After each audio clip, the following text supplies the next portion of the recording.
So hello everyone, कैसे हो आप सभी लोग। My self Aditya and first year BMA student.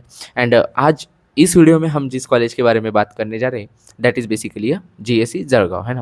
अब तक हमने जितने भी वीडियोस अपलोड किए सारे में गवर्नमेंट कॉलेज ही देखे।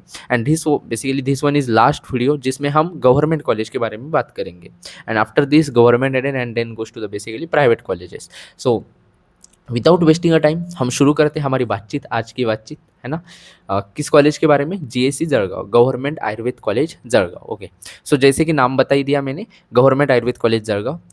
कहाँ प्रेजेंट है? जळगांव में। एग्जैक्ट लोकेशन अगर मुझे बोलनी हुई तो Shri Gulabrao Devkar engineering college campus, Sirsoli road, basically Jalgaon. ये बेसिकली इसकी एग्जैक्ट लोकेशन है ना। आपको अगर जाना हुआ तो दिस इज एग्जैक्ट लोकेशन, है ना। यहाँ पे दिख भी जाएगी आपको टाइप करके।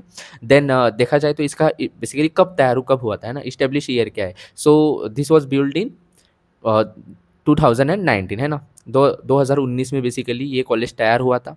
सो देखा जाए तो ज़्यादा पुराना भी कॉलेज नहीं है ना, नया कॉलेज है ना, नया कॉलेज है। सो नया कॉलेज तो आपको एक बात तो पता चली गई होगी कि इंफ्रास्ट्रक्चर अच्छा होगा, है ना, बिल्डिंग अच्छी दिखेगी कॉलेज की, हॉस्पिटल की बिल्डिंग, ये सारी जो हमें अट्रैक्ट करती है चीज़ें, तो वो सारी चीज़ें अच्छी ही मिलेगी क्योंकि नया कॉलेज यार 2019 में तैयार हुआ। सो मतलब तब से ये कॉलेज फंक्शनल हुआ 2019 से, है ना। फर्स्ट बैच तब आई थी। सो नया कॉलेज है। फर्स्ट थिंग ये हो गई, हमें समझ में आ गई कि नया कॉलेज है। देन अगर हम देखें तो एनुअल इंटेक कितना है, मतलब हर साल कितने बच्चे यहाँ पे एडमिशन लेते हैं या एडमिशन बेसिकली उनका होता है, तो दैट इज़ 125 स्टूडेंट्स। अब ये 125 स्टूडेंट्स दो काउंसिलिंग के बाहर आएंगे। One is all India basically Ayush counselling and one is Maharashtra Ayush counselling. Okay. One is all India Ayush counselling and one is Maharashtra Ayush counselling. So all India Ayush counselling में 15% एंड यहाँ पे 85%। मतलब देखा जाए तो 125 का 85%, 106 स्टूडेंट एंड बचे हुए बेसिकली कितने, 19 स्टूडेंट्स ऑल इंडिया से। सिंपली कहा जाए तो 125 बच्चे यहाँ पे एडमिशन लेंगे हर साल। उनमें से 100 बेसिकली 19 बच्चे वाया आएंगे महाराष्ट्र आयुष काउंसिलिंग, मतलब महाराष्ट्र के होंगे। एंड जो बचे हुए 19 बेसिकली बच्चे हैं, तो वो आएंगे via basically all India Ayush counselling, मतलब ऑल ओवर इंडिया से आएंगे।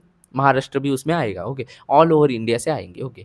तो ये हो गई बातें कि एडमिशन कैसे होगा एंड बेसिकली कितने बच्चे हर साल यहाँ पे एडमिशन लेते हैं। सो ये हो गई बेसिक बातें। अब देखा जाए तो इसके कैंपस के बारे में बात करते हैं ना।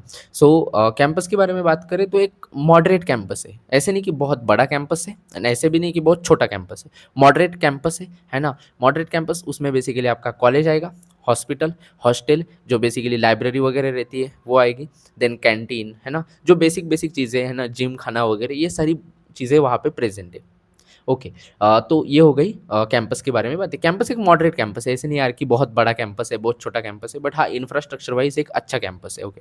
अब हम देखें तो सबसे इंपॉर्टेंट बात, एमएचएस एफिनेटेड एनसीएसएम रिकॉग्नाइज है। मतलब जो भी आपकी यूनिवर्सिटी एग्जाम होगी, है ना, अ, या ये बात मैंने आपको बताई या नहीं मुझे पता नहीं, बट जो बीएमएस रहता है ना, तो वो 3 एकेडमिक ईयर में रहता है।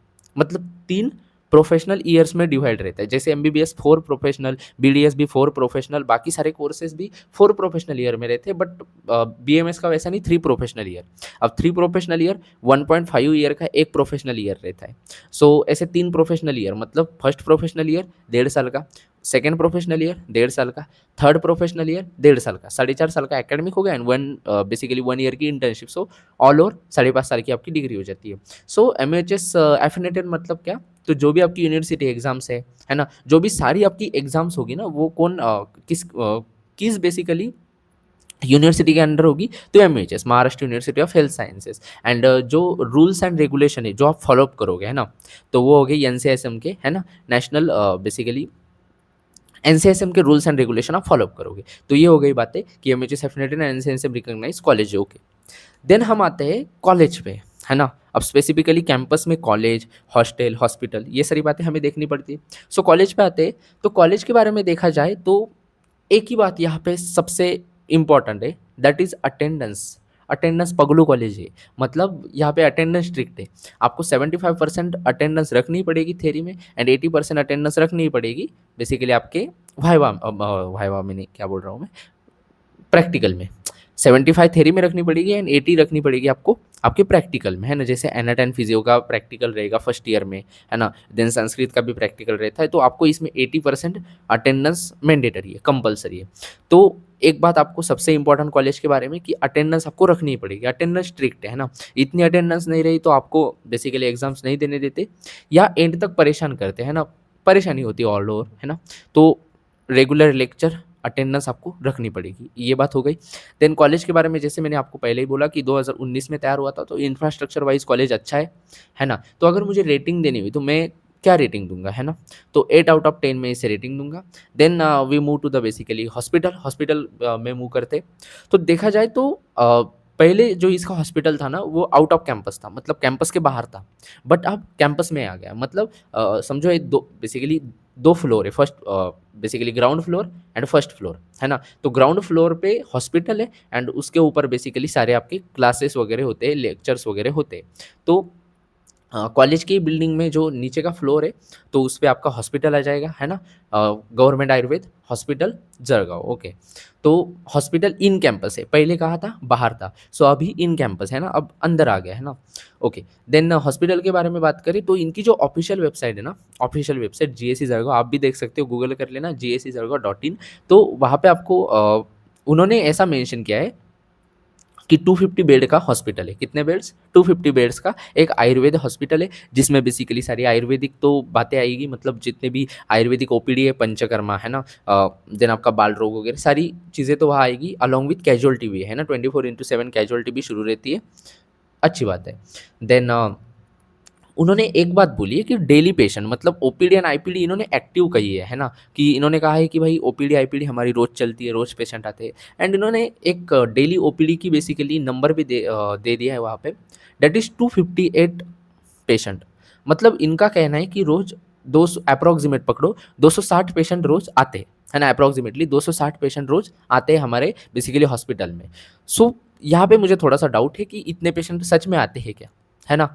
आते भी होंगे, बट आई थिंक थोड़ा-सा ये बात आपको वहाँ पे जाके ही पता चलेगी, है ना? तो ये बात एक ध्यान में रखना कि सच में क्या इतनी ओपीडी इसकी है ना? मुझे तो यार ऑफ़िशियल ऑफ़िशियल डाटा है वो मैं आपको बताता हूँ कि 260 ओपीडी इन्होंने रोज़ की बताई है, बट आई डोंट थिंक कि इतनी होगी, है ना? तो ये बात एक है कि जिसके बारे में आपको ध्यान देना चाहिए। हॉस्पिटल नया है ना? एक बार पुराना हॉस्पिटल होता तो मान लेता, बट नया हॉस्पिटल है ना, नया हॉस्पिटल में नहीं रहती इतनी ओपीडी। एंड आयुर्वेद का कॉलेज एंड हॉस्पिटल है, तो उसमें तो नहीं रहेगी यार इतनी, है ना? तो ये एक बात है। सो अगर मुझे रेटिंग देनी हुई तो मैं 7 आउट ऑफ दूँगा 10, है ना? 10 आउट ऑफ 7 भी कह सकता हूँ। 7 दूँगा मैं ओवरऑल रेटिंग।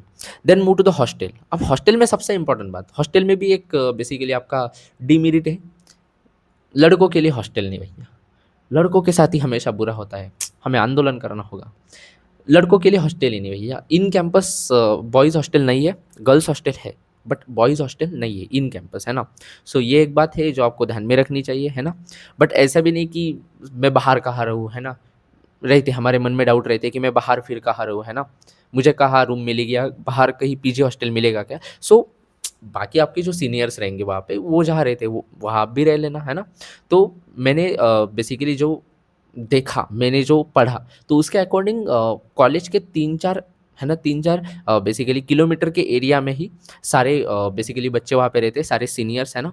सारे आपके सीनियर्स वहाँ रहते हैं। रेंट पे, रूम रेंट पे या पीजी हॉस्टल्स भी प्रेज़ेंट है। सो ऐसी बात नहीं है कि बहुत दूर रहना पड़ेगा, नहीं, ऐसे नहीं। ज़्यादा से ज़्यादा 4-5 किलोमीटर के एरिया में आपको अच्छी सी रूम मिल जाएगी, अच्छा-सा बेसिकली एक पीजी हॉस्टल मिल जाएगा। सो दिस इज़ बेटर, है ना? सो ये हो गया, है ना? तो आपको क्या ध्यान में रखना है हॉस्टल के बारे में, तो हॉस्टल के बारे में हाँ, ये भी एक बात है कि इंफ्रास्ट्रक्चर इसका अच्छा है। ऐसा नहीं कि पुराना है ना, तो ऐसा नहीं, इंफ्रास्ट्रक्चर वाइज़ अच्छा है इसका हॉस्टल भी। बट हाँ, गर्ल्स के लिए इन कैंपस हॉस्टल है, बॉयज़ के लिए नहीं है, है ना? तो ये हो गई बातें हॉस्टल के बारे में जो आपको ध्यान में रखनी चाहिए। अब हम फीस स्ट्रक्चर पे बात करते हैं, सबसे इम्पोर्टेंट। एंड हाँ, ये जो फीस स्ट्रक्चर मैं बताता हूँ ना, this is for all India quota. मतलब जो भी बच्चे ऑल इंडिया आयुष काउंसलिंग से एडमिशन लेंगे उनके लिए ये फीस स्ट्रक्चर होगा। महाराष्ट्र के बच्चों के लिए नहीं रहेगा, क्योंकि वहाँ पे कैटेगरी आ जाती है ना, तो कैटेगरी वाइज़ली गवर्नमेंट का यार, तो फीस नहीं पड़ेगी आपको ज़्यादा, है ना? महाराष्ट्र के बच्चों की बात चल रही है। ऑल इंडिया के लिए जो मैं अब फीस स्ट्रक्चर बताऊँगा वो इनके लिए रहेगा। सो देखा जाए तो जो बेसिकली ऑल इंडिया के बच्चे हैं ना, उनके लिए फ़ीस स्ट्रक्चर जो ट्यूशन फ़ीस है, तो वो है 57,400। देन आपका जो डिपॉज़िट आपको देना पड़ता है वहाँ पे एक फ़िक्स्ड डिपॉज़िट, तो दैट इज़ 8,000। देन जो डेवलपमेंट फ़ीस रहती है वो है 3,000 देन 3,000 कह रहा था। मराठी, इंग्लिश, हिंदी क्या-क्या मिक्स कर रहा हूँ यार मैं। ठीक है 3000 यार, 3000 समझ लो। देन लाइब्रेरी की फ़ीस आपको 1000 देनी पड़ेगी। देन लाइब्रेरी डिपॉज़िट है 2000 एंड जो आपका बेसिकली जिम खाना फ़ीस है, मतलब जो जिम की फ़ीस है, तो 500 बेसिकली रुपीज़ है। तो यहाँ पे मैं लगा दूँगा लगे तो। सो देख लेना आप वहाँ से। ओके, तो this is all about the fee structure, है ना? जो आपको पता होना चाहिए। And this is all about the basically GSC Jalgaon, है ना? Government Ayurved college Jalgaon. So एक अच्छा कॉलेज है ना? एक अच्छा हॉस्पिटल भी है ना? यहाँ पे एक बात है कि यहाँ पे पोस्टिंग वगैरह होती है। तो this is all about the GSC Jalgaon. मिलते हैं अगले वीडियो में, है ना? बाय।